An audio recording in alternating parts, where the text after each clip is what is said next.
Et si toutefois il tente quelque chose? Comment? Que voulez-vous qu'il tente? Si jamais il ne veut pas me donner ce que nous voulons.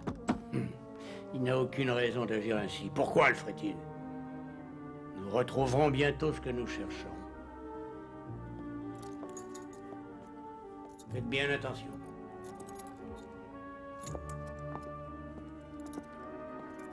Et surtout, je ne veux pas d'histoire. D'accord. Il n'y aura pas d'histoire.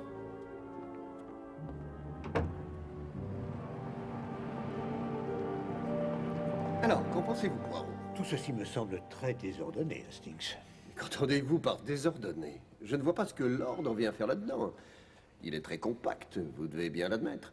Ils ont monté 2 arbres à cames en tête, ce qui est nouveau, avec 3 soupapes par cylindre et des chambres de combustion hémisphériques. Allons donc. Oh, monsieur Vizzini. Comment allez-vous, capitaine? Oh, très bien, merci. Je vous présente monsieur Hercule Poirot. Ah, le grand détective. Alors il faut que je fasse attention à ce que je vais dire. Je suis ravi de vous rencontrer, signor Poirot. Et moi de même, monsieur Vizzini. Alors, monsieur Hastings, est-ce que vous êtes décidé à passer commande aujourd'hui? Eh bien, Voyons, monsieur Hastings. c'est une grande décision. Cela fait déjà 7 semaines, monsieur Hastings. À l'usine d'Eliso Freccia, à Milano, tout le monde attend. Est-ce que la commande du capitaine Hastings arrivera aujourd'hui? Eh bien, je pensais que je devais... Veuillez m'excuser, monsieur Vizzini, mais vous allez arriver en retard à votre déjeuner avec monsieur Andreotti. Merci, Margarita. Je regrette, messieurs, je vais devoir vous laisser entre les mains expertes de mademoiselle Fabri. Excusez-moi. J'allais demander à monsieur Vizzini si, avec cette nouvelle suspension avant, il n'était pas nécessaire d'installer une sorte de stabilisateur. Vous voyez, Non. Oh, non.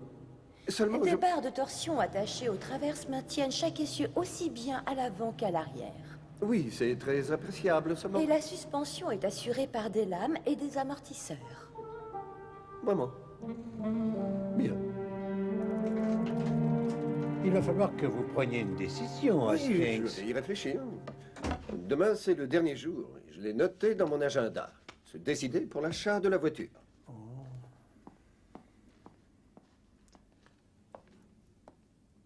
Vous avez vu, Poirot? Qu'y a-t-il, Hastings? Miss Lemon n'est pas là. Non. Et il est 2h20. Mon Dieu, je suis en... Ah, la voilà. S'il vous plaît, Hastings, j'essaie de lire cette lettre. Mais je... Oh, monsieur Poirot, je suis vraiment désolée. Rassurez-vous, Miss Lemon, ça n'a aucune importance. Est-ce que votre ami va bien? Eh bien, Eh bien, nous sommes allés au Lions Corner House. Oui, très bien. Merci, Miss Lemon. Merci, monsieur Poirot.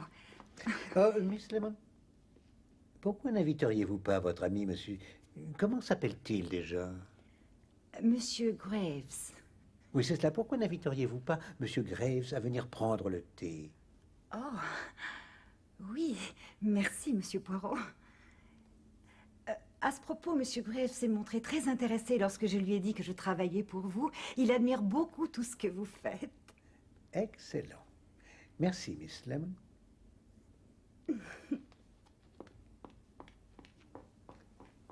Enfin, qu'est-ce qui se passe, Poirot? Hastings. Miss Lemon a un soupirant. Non.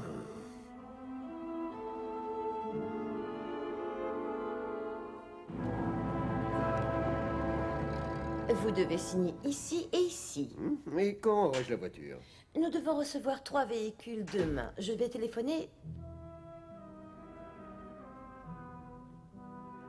Excusez-moi une minute.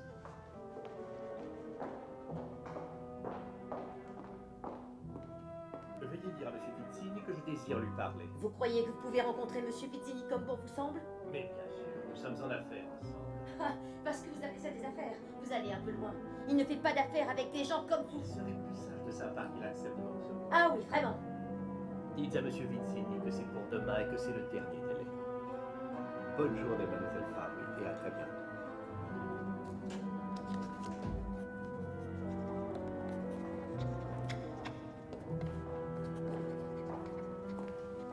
Et voilà. Bien. Un nouveau client? Pardon? Ah non, c'était mon oncle, un petit problème de famille. Oh, je vois. Je dois sans doute vous faire un chèque. C'est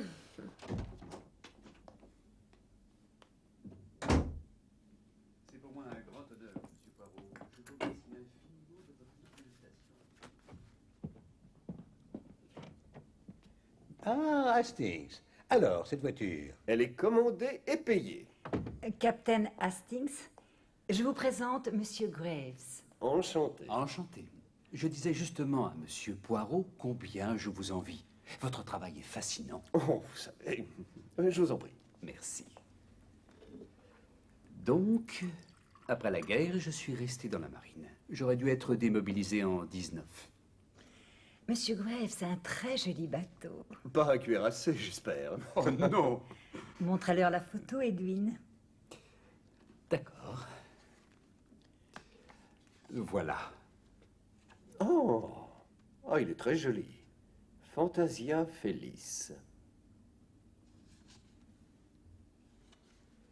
Je voulais vous dire, Monsieur Poirot... Non. Je vous en prie, Monsieur Graves. Non, c'est... Oh, après tout, pourquoi pas? Voilà, je voulais vous dire que j'avais l'intention d'aller consulter un détective privé avant de vous rencontrer. Vraiment? Que se passe-t-il, Edwin? Eh bien, je travaille pour mon patron depuis 11 ans déjà. Il s'agit d'un étranger qui vit à Londres. Et quel est votre emploi chez cette personne, Monsieur Graves? Monsieur Graves est son secrétaire particulier. Des documents très confidentiels ont été volés récemment. Mon employeur a été chargé de racheter tous ces documents par son gouvernement. Il était diplomate. Oh, je ne sais pas comment vous dire ça. On essaie de faire chanter votre employeur, n'est-ce pas, Monsieur Graves? Eh bien, ces documents contiennent des informations qui pourraient nuire à la réputation du dirigeant du pays en question. Et je dois vous dire que je n'ai pas confiance en la partie adverse. Et avec un maître chanteur, évidemment, nous devons être certains que toutes les preuves ont été supprimées. C'est certain. Merci, Hastings. Mais il faut nous donner plus de détails, Monsieur Graves. Non. C'est une démarche trop délicate. Vous savez, la moindre fuite réduirait à néant toute possibilité de négociation. Je n'aurais jamais dû vous dire tout ça. Je suis désolé. Puis-je avoir une autre tasse de thé, Félicité? Je trouve que c'est très osé de votre part, Hastings. Pourquoi avoir acheté une de ces voitures étrangères? Vous vous compliquez bien la vie. Voyez-vous, moi, je préfère garder ma petite Riley. Nous devrions arrêter de parler voiture. Nous ennuyons Monsieur Poirot. Oh, le plus intéressant dans l'achat d'une voiture, c'est le fait d'en parler. Oh, pouvez-vous aller répondre, Miss Ryder? Certainement, docteur. S'il s'agit d'une urgence, dites-leur de prendre 2 aspirines et de rester au chaud. Allô? Capitaine du docteur. Je n'achèterai Porter. jamais de voiture. Mais si je le faisais, je me poserais que 3 questions, voyez-vous. D'abord, est-ce que le nombre de roues est correct? Ensuite, est-ce que ces roues sont solidement fixées aux 4 coins du véhicule? Docteur, c'était pour vous. C'était une voix terrible. Qui était-ce, Miss Ryder? J'ai décroché le téléphone et cette voix m'a dit « Aidez-moi ». Elle disait « Docteur, aidez-moi, ils m'ont assassiné ». Et ensuite, je n'ai plus rien entendu. J'ai dit « Qui est à l'appareil ?» Alors j'ai entendu, comment dire, juste un murmure. « Foscatine, Edison Court ». Ce doit être le comte Foscatini.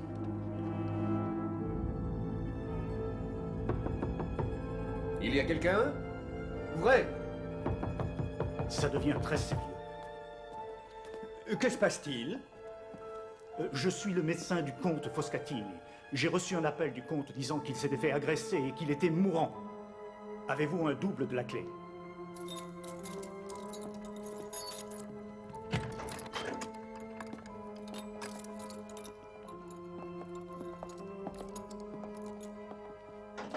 Comte Foscatini?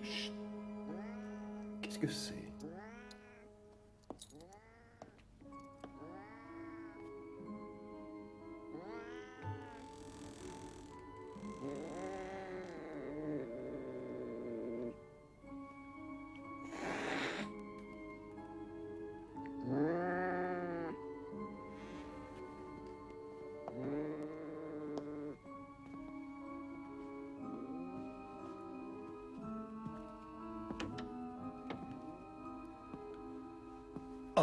Dieu.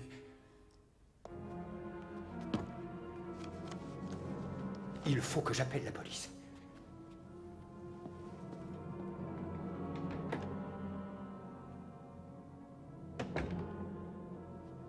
Il est mort. Regardez.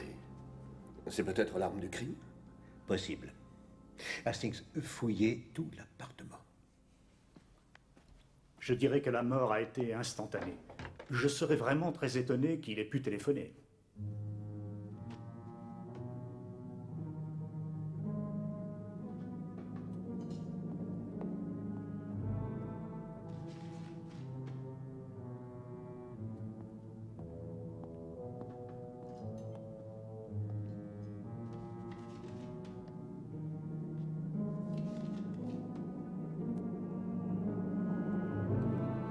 Personne. Que voyez-vous, Poirot? Exactement la même chose que vous. 2 tasses à café avec un fond de café noir, une corbeille de fruits. Les assiettes à dessert n'ont pas été utilisées. Et 2 verres. Du Porto. Tout ceci ne nous apprend pas grand-chose. J'ai eu la police, elle arrive. Excusez-moi, docteur. S'il vous plaît, monsieur, savez-vous si ce repas a été confectionné par vos cuisines? Appartement 10. Il a commandé un repas pour 2 à la carte qui lui a été livré par le passe-plat. Soupe julienne, filet de sole normande, tourne d'eau de bœuf et un gâteau de riz. Il n'y a rien à redire sur ma cuisine, vous entendez? Nous servons toujours de la nourriture fraîche. Ah, oui, oui, bien entendu. N'en doutons pas un seul instant. Bien entendu, je suppose qu'il nous sera impossible d'examiner la vaisselle qui a servi pour ce repas. Elle a été lavée, essuyée et rangée depuis longtemps, voyons. Vous pensiez aux empreintes, j'imagine? Pas exactement, monsieur. Je suis davantage intéressé par l'appétit du comte Foscatini. Est-ce qu'il a goûté à chaque plat? Nous ne marquons pas le nom de chaque personne sur chaque assiette. Mais toutes les assiettes du 10 ont été utilisées et les plats de service étaient vides. Alors je suppose qu'ils ont tout mangé.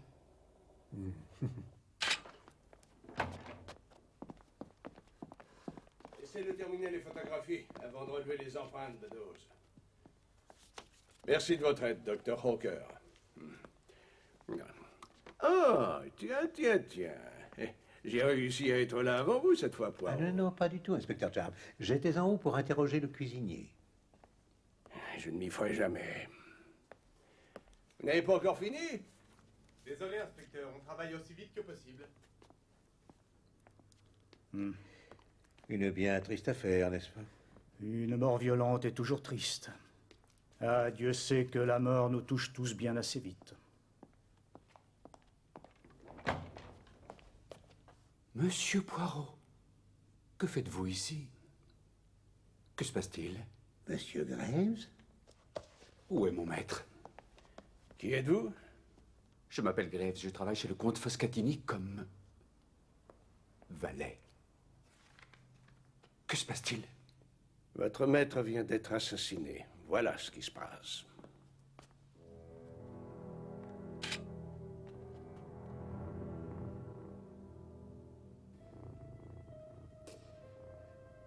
C'était hier. Un monsieur italien s'est présenté pour voir monsieur le comte. Monsieur, je viens voir le comte Foscatini. Qui dois-je annoncer, monsieur? Mario Ascanio, votre maître m'attend. Bien, monsieur. Je le fis entrer, bien que monsieur le comte ne m'ait pas parlé de sa venue. Par ici, monsieur. Monsieur Ascanio pour vous, monsieur.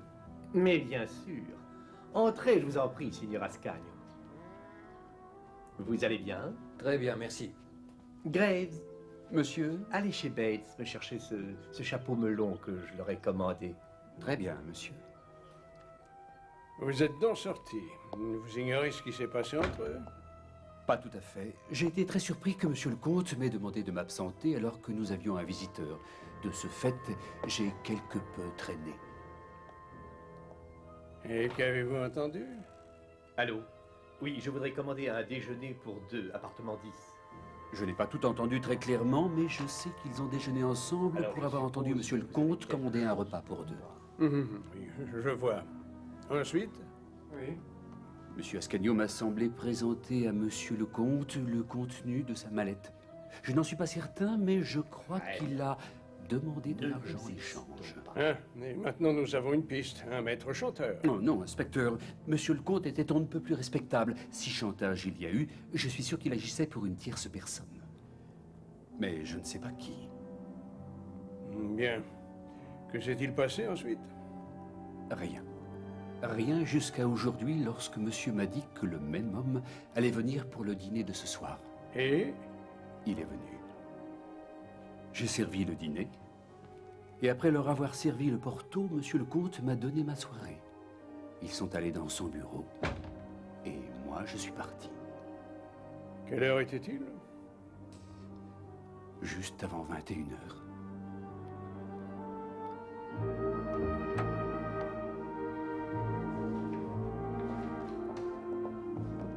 Croyez-vous qu'il agissait pour le compte du gouvernement italien? C'est fort possible, Hastings. Dans ce cas, pourquoi Graves n'a rien dit à Chap? Parce qu'à l'évidence, il respecte les souhaits du comte de ne pas mettre en danger des négociations internationales. À présent, la question est, Ascanio aurait-il pris l'argent sans remettre les papiers? Et dans la mesure où ni les papiers ni l'argent ne sont ici, j'en conclus que l'un ou l'autre ou les deux sont le mobile du meurtre.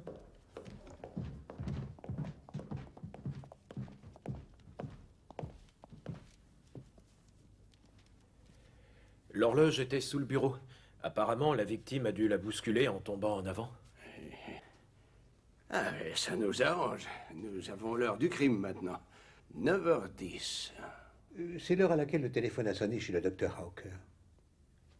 Bon.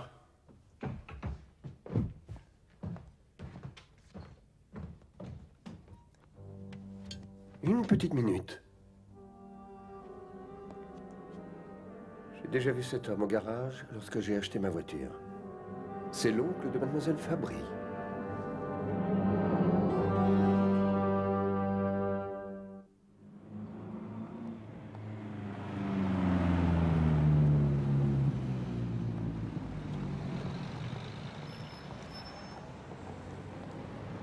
Pourquoi Graves a-t-il raconté à Miss Lemon qu'il était secrétaire particulier alors qu'il n'était en réalité qu'un valet? Hastings, n'avez-vous jamais surestimé votre importance dans le but d'impressionner une jeune femme? Certainement pas. Jamais. Oh, si une fois j'ai dit que j'étais membre de Wentworth, ce qui était faux, mais elle ne jouait pas au golf. Elle croyait que Wentworth c'était un asile. Excusez-moi, messieurs. Il n'y a plus personne. Ils sont au mariage, au jardin botanique. Il n'y a que moi dans la maison. Je ne suis pas italien.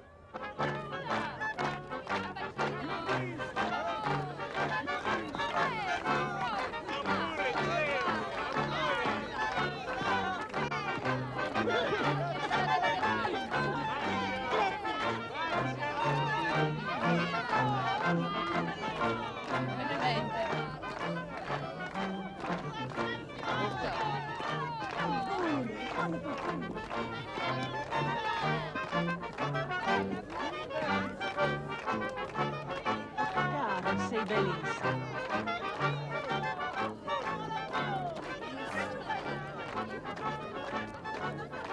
Fantastica. Merci. Nous ne la trouverons jamais ici, Hastings. Pourtant, nous devons lui dire avant qu'elle ne l'apprenne par les journaux. Captain Hastings! Ah! Bonjour, mademoiselle Fabry. Mademoiselle? Nous sommes navrés de nous imposer ainsi, mais nous avons de mauvaises nouvelles, j'en ai peur. Ah, Au sujet de votre oncle. mon oncle? Celui qui est venu vous voir à votre garage, le comte Foscatini. Ah, mon oncle. Je suis désolé, le pauvre est mort. On l'a assassiné. Oh, excusez-moi. Je vous prie de me pardonner. Elle semble le prendre assez mal. Oui.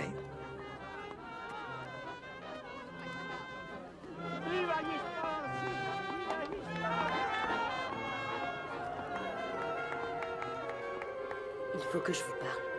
C'est très urgent. Qu'est-ce qu'il y a? Foscatini est mort. Il a été assassiné. Comment? Où a-t-il été tué?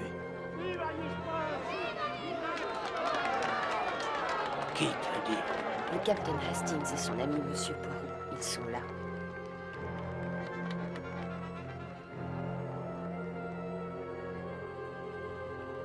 Où se trouve cet idiot d'Ascagno? Ouvrez! Ouvrez immédiatement! Police!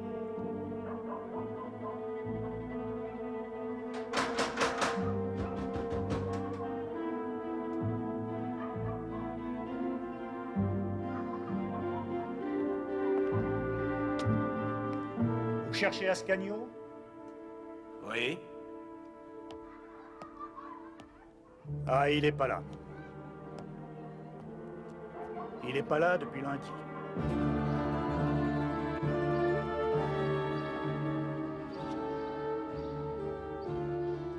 Japp dit qu'Ascanio a disparu.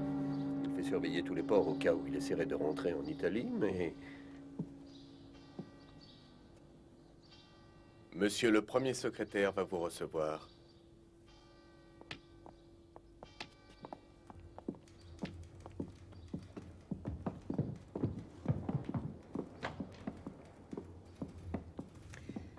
Merci. Bonjour, Monsieur Poirot. Captain Hastings, asseyez-vous, je vous en prie.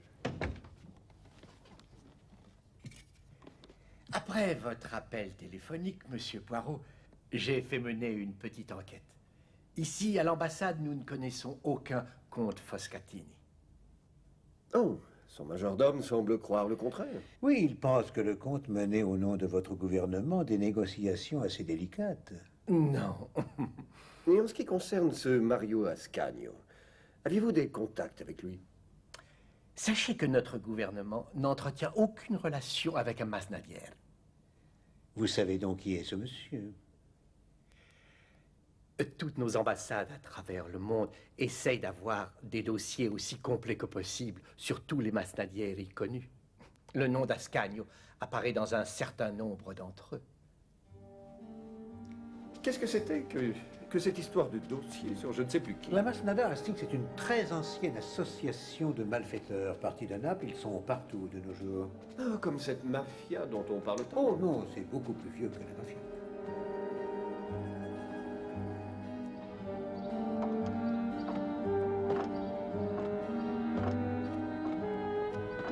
Alors, quel est le rapport entre la Masnada et Foscatini? Oh, je l'ignore, mon ami.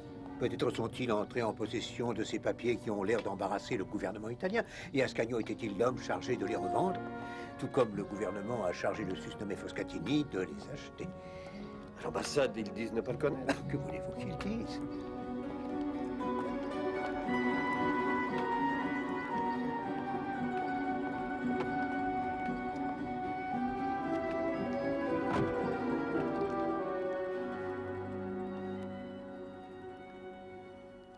J'ai cru que vous ne m'auriez même pas regardé si vous aviez su que je n'étais qu'un domestique. L'auriez-vous fait? Probablement que non. Mais c'est ma faute. Peu importe à qui en revient la faute. Entendu, ce n'est la faute de personne. Cela vient plus certainement de notre éducation. Merci, Hastings. Bonjour, Monsieur Poirot. Monsieur Graves. Avez-vous du nouveau? Fort peu, j'en ai peur. Ascagno reste introuvable. Oh. Eh bien, il vaut mieux que je m'en aille féliciter. Au revoir, Monsieur Poirot. Monsieur Graves.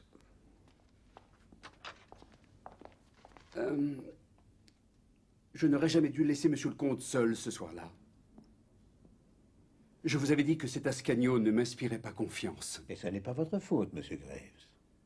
Dire que je suis allé me distraire au music hall. Vous ne pouviez pas savoir, Edwin. Vous devez chasser cette idée de votre esprit. Oui. Bien. Au revoir, Captain Hastings. Au revoir, Monsieur Graves.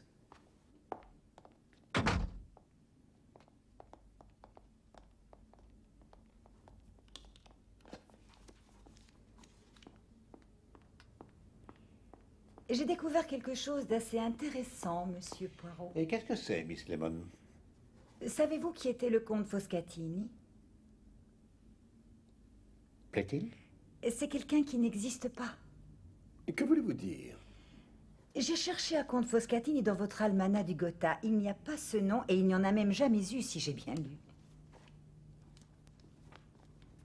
Je n'ai pas voulu le dire à Monsieur Graves, il était déjà tellement bouleversé.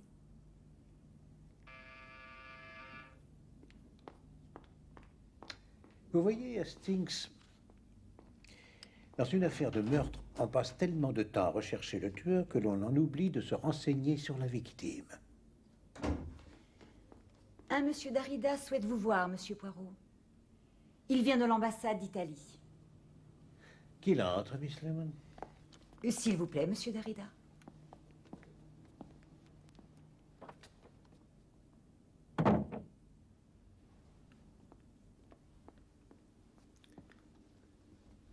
Le premier secrétaire vous a dit qu'il n'a pas de contact avec la masnade, je suppose. Le premier secrétaire suit toujours le règlement.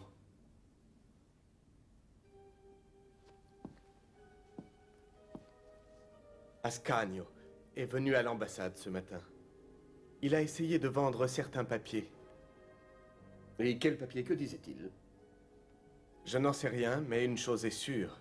Si Ascanio les rapporte en Italie, nous ne saurons jamais. L'Italie est sa destination? C'est le seul endroit où il peut vendre ses papiers. Y a-t-il déjà quitté Londres? Il n'est plus chez lui. Il a dit que l'on pourrait le contacter au Jenkins Hotel, à Bloomsbury.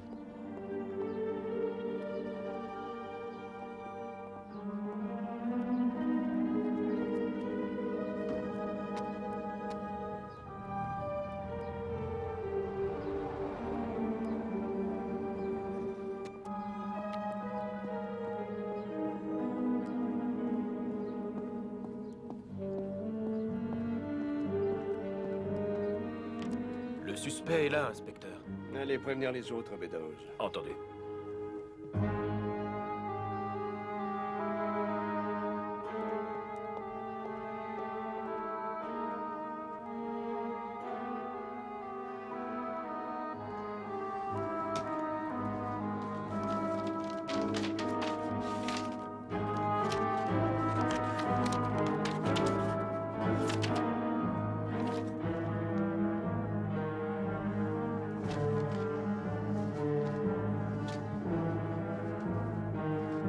Ouvrez!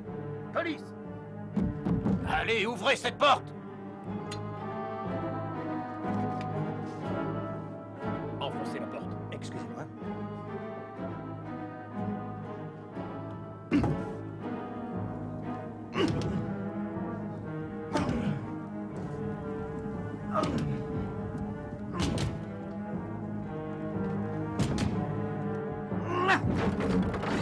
Vous êtes Mario Ascanio? Oui. Mais j'aimerais vous poser quelques petites questions. À quel sujet? Ne jouez pas au plus malin, je vous prie. Où est l'argent? Quel argent? Je vois. Où étiez-vous hier entre 20h et 21h? Attendez une seconde. Ici? Ah oui. Nous avons des raisons d'en douter, voyez-vous. Nous avons tout lieu de croire que vous dîniez avec le comte Foscatini chez lui, dans son appartement d'Addisland Court. Je ne connais aucun comte Foscatini. Ah. Et vous n'avez jamais entendu parler d'Addisland Court? Non, je ne connais pas Addisland Court. Alors c'est une drôle de coïncidence que nous retrouvions certains morceaux de papier qui, justement, brûlaient dans votre cheminée et sur lesquels on peut lire le nom d'Addisland Court. Mais enfin, laissez-moi! Vous vous trompez, je n'ai rien fait!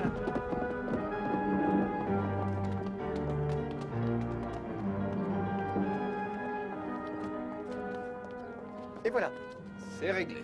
Au contraire, mon ami, c'est loin d'être réglé. Mais les preuves contre Ascanio sont accablantes. C'est exact.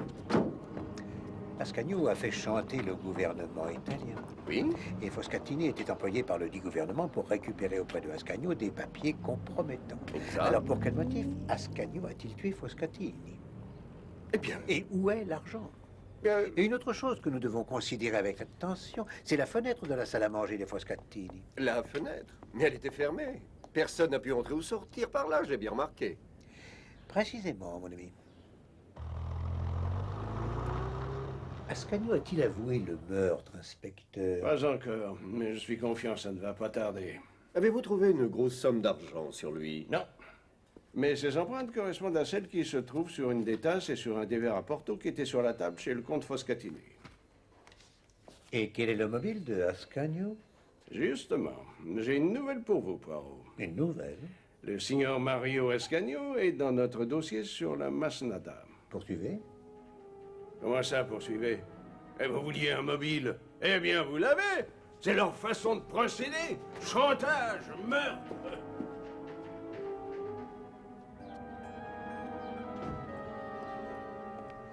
Qu'allez-vous faire maintenant, monsieur Graves? Chercher une nouvelle place? Je vais bien y être obligé, monsieur, et ce n'est pas si simple de nos jours. Oh, c'est certain.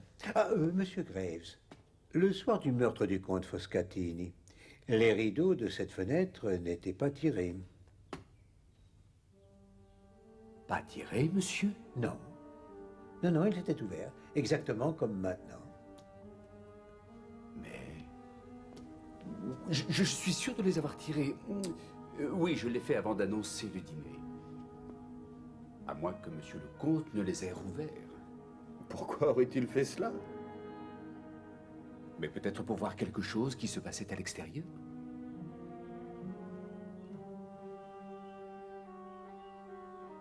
C'est possible.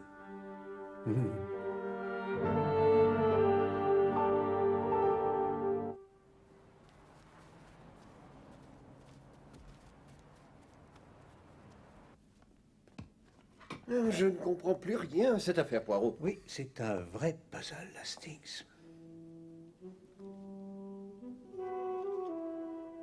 Hastings, pouvez-vous venir un moment, je vous prie? Qu'y a-t-il? Regardez, je lève ma main droite, exact? Oui. Bien, et que voyez-vous dans le miroir? Comment est-ce que je vois dans le miroir? Faites-moi la description de ce que vous voyez, Hastings. Vous levez votre main? Oui, mais laquelle? La droite. Il ne vous semble pas que je lève ma main gauche? Non. Bon, maintenant, faites mon reflet. Alors, quand je lève la main droite, laquelle levez-vous, vous? Ah oui, je comprends. Je n'y avais jamais songé. C'est très étrange. Nous avons regardé cette affaire comme dans un miroir, Hastings. Nous avons tout vu dans le mauvais sens. Quel mauvais sens? Ayez l'amabilité de quérir l'inspecteur Jupp et de me retrouver à Disland Court à 15 h. Mais Poirot!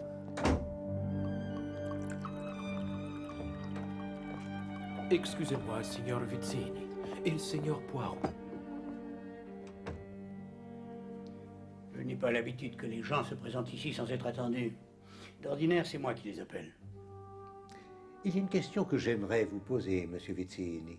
Une question? Un verre de vin? Non. Merci.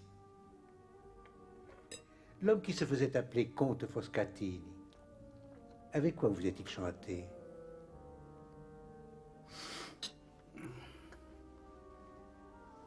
Foscatini détenait des lettres dangereuses pour moi si leur contenu venait à être connu de certaines personnes. J'ai envoyé Ascanio un de mes masnadieri pour racheter ces lettres. Quand Ascanio a eu les lettres, il a décidé de me trahir, il a repris l'affaire à son propre compte. Il a tué Foscatini, il a pris l'argent et les lettres et il a disparu. Vous n'avez pas répondu à ma question.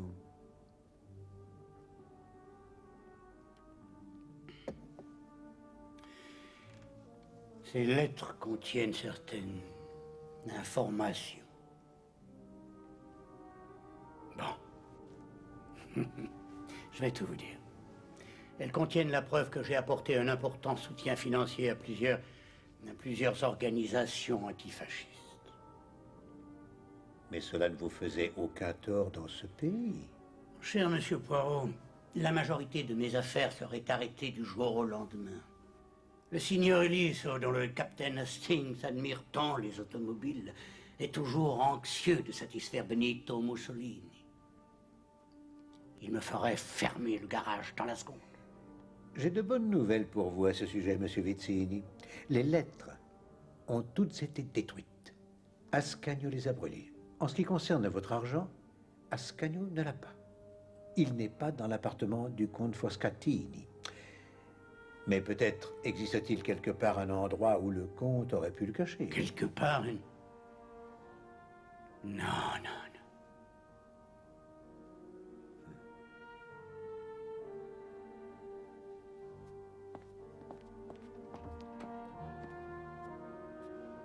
Il y a cependant un point sur lequel vous vous trompez, monsieur.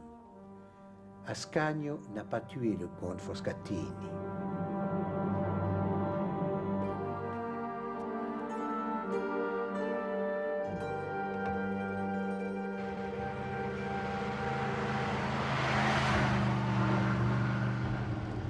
Je ne vois qu'un seul endroit où il ait pu le cacher. C'est possible.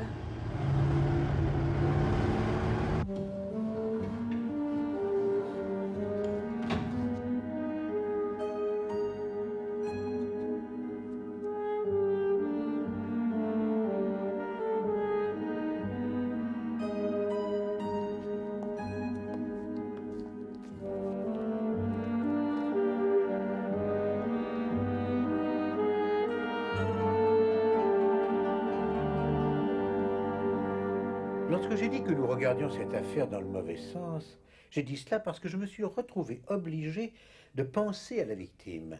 Et c'est dès cet instant que je me suis aperçu que cette affaire ne pouvait avoir de sens qu'à une seule condition, que le comte Foscatini soit le maître chanteur.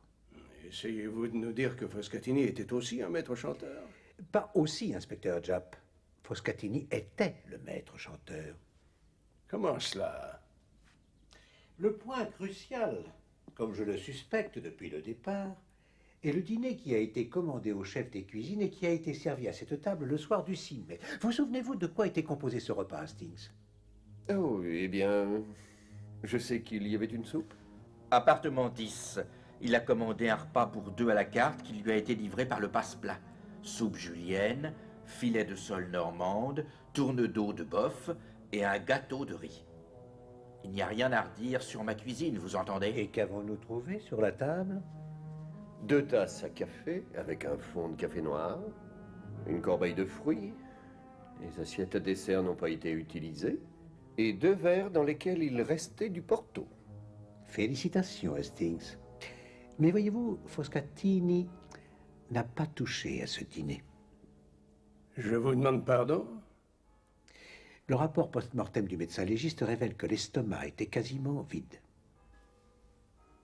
Donc, supposons que Ascanio soit venu à Addisland Court dans cet appartement une seule fois. Ce serait la veille du meurtre. Vous souvenez-vous de ce que M. Grève nous a dit? Monsieur? Je viens voir le comte Foscatini. Qui dois-je annoncer, monsieur? Mario Ascanio. Votre maître m'attend. Je le fis entrer, bien que monsieur le comte ne m'ait pas parlé de sa venue. Oui, je voudrais commander un déjeuner pour 2. Appartement 10. Je sais qu'ils ont déjeuné ensemble pour avoir entendu monsieur commander un repas pour 2. Alors, je suppose... Monsieur Ascanio m'a semblé présenter à monsieur le comte le contenu de sa mallette. Je n'en suis pas certain, mais je crois qu'il a demandé de l'argent en échange. Mais si Ascanio n'est pas venu ce soir-là, qui est venu? Qui a dîné ici? La réponse s'impose d'elle-même, inspecteur Japp. Qui nous a parlé de la seconde visite de Ascanio? Graves, le valet. Cela m'a fort surpris de constater que la victime avait remis bien en place le combiné du téléphone.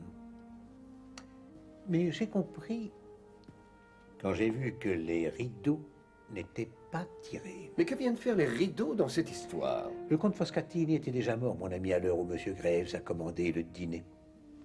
Monsieur m'a dit que le même homme allait venir pour le dîner ce soir. Alors, j'ai servi le dîner, et après avoir servi le Porto, monsieur le comte m'a donné ma soirée. Ils sont allés dans son bureau, et moi, je suis parti.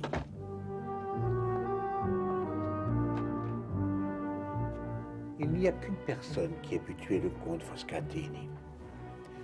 Monsieur Graves. Tout ce qu'il nous a dit au sujet de cette seconde visite était faux. Il nous a trompés sur son emploi du temps tout autant que sur les événements de cette soirée. Grève, non. Ensuite, dans le but de nous mener sur une fausse piste, il a déréglé la pendule avant de la briser et il a consommé les 2 repas. Seulement, il a oublié de tirer les rideaux. Mais s'il a mangé les 2 dîners, comment se fait-il que les empreintes d'Ascanio soient sur la tasse et le verre? Il a simplement gardé ceux que Ascanio avait utilisés lors du repas de la veille. Mais pourquoi a-t-il voulu tuer son maître, enfin? Et pour l'argent qu'il venait de recevoir d'Ascanio, voilà pourquoi.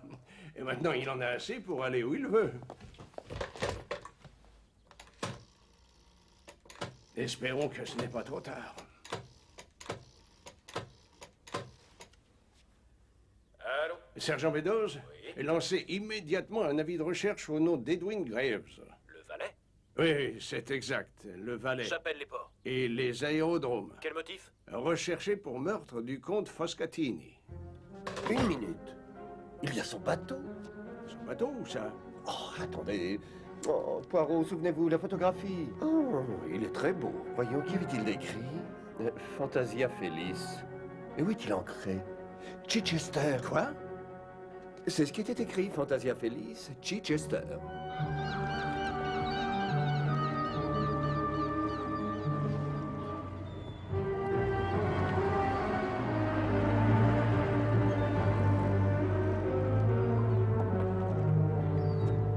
Il a sûrement caché l'argent à bord.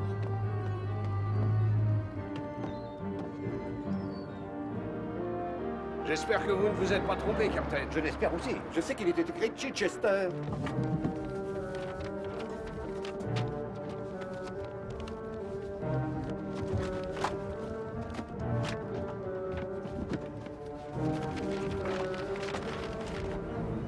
J'ai averti la police locale, ils doivent être en position. Je vois personne. Je leur ai dit de ne pas se montrer. Bien.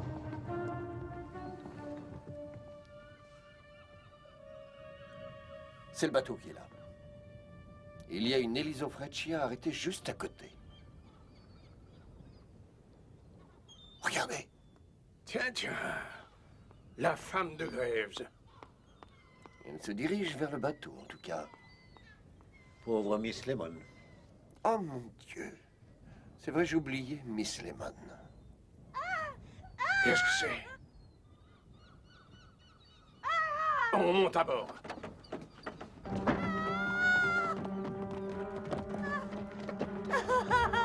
Tu vas me dire où se trouve mon argent? Réponds! Qu'est-ce que c'est? Qu'est-ce qui se passe ici?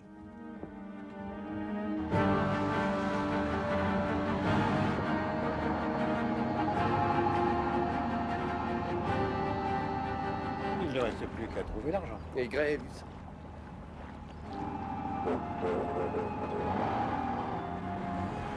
Hé! C'est lui! Arrêtez-le, c'est Graves!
Arrêtez! Graves, restez où vous êtes! Un instant! Ça, c'était pour Miss Lemon.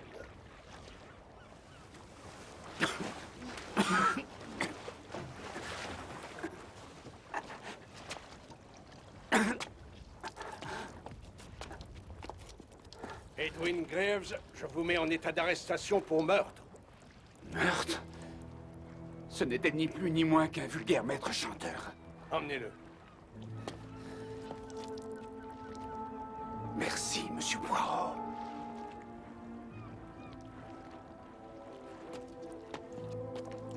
Inspecteur! Hey! C'est mon argent, dis-donc! Non. C'est une pièce à conviction. Très bien, messieurs. On s'en va. Je suis sincèrement désolé pour votre voiture, monsieur Vizzini. Ma voiture?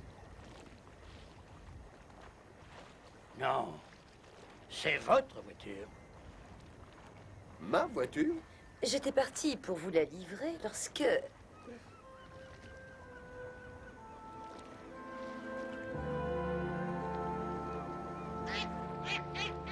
Si Vizzini s'imagine que je vais lui payer une épave, je vais dire à la banque de suspendre le paiement. Et donc, ce n'était pas le bateau de Graves? Non, inspecteur Japp. C'était une autre pièce du projet ambitieux de M. Graves. Ce bateau n'était pas à lui, il était à son maître. Le Fantasia Felice. Non, Hastings, le Fantasia Felice, le rêve heureux. Ce rêve a plutôt été un cauchemar. Je ne le pardonnerai jamais à M. Graves. Lui, un homme marié, qui a eu l'audace de se servir de cette pauvre Miss Lemon pour connaître Poirot. Et pour nous faire avaler cette histoire ridicule de son maître travaillant pour le gouvernement italien. Oh, j'irai lui parler si vous le souhaitez. Non, merci, Hastings. C'est le devoir de Poirot.